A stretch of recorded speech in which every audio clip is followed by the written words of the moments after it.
Well, to Brazil now, as the country's two presidential candidates are due to face off each other in a much-anticipated TV debate ahead of this weekend's second and final round of elections. The former leftist leader, Luiz Inácio Lula da Silva, does appear to be leading the race over the far-right incumbent Jair Bolsonaro. Our South America correspondent, Katie Watson, reports from São Paulo.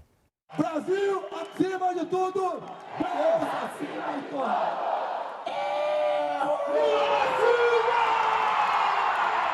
These past few weeks on the road have been noisy and relentless. Both Lula and Bolsonaro are well aware this has become a tight race. His support underestimated ahead of the first round, Bolsonaro's camp came into the second round feeling confident, and rival Lula knows this won't be an easy win, even if the polls put him in the lead for now. Party shop owner Janaína is hoping for celebrations of her own this weekend. She has little faith in the polls and is convinced Bolsonaro will win it.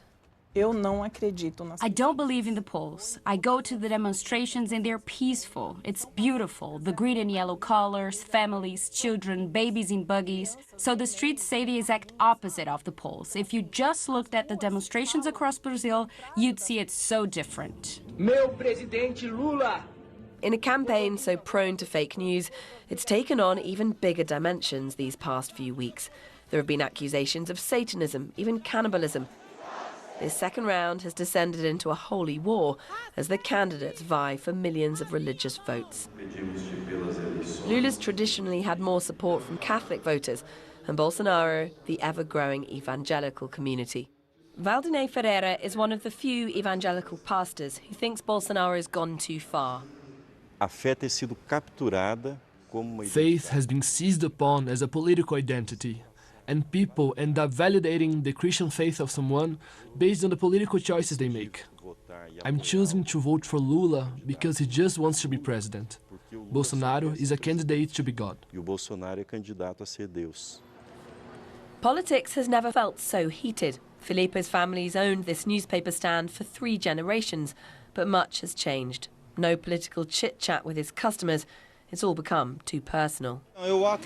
Sunday will be a watershed moment when we decide whether to continue with the same politics we have now or go back to one we knew in the past. People feel they are deciding between good and bad, and that doesn't exist. I think the country deserves the politician they elect. But will those politicians respect the results? Jair Bolsonaro has regularly attacked the voting system, offering up baseless allegations of fraud. There's concern that so-called tropical Trump could follow in the footsteps of his friend in the north. This weekend brings to an end what's often been a bitter and personal campaign, a battle between 2 huge populist politicians on either end of the political spectrum. Whoever wins, though, will have a huge job on his hands, trying to govern this deeply divided country. Amid an intensifying economic crisis in Brazil, the political drama is far from over. Katie Watson, BBC News in São Paulo.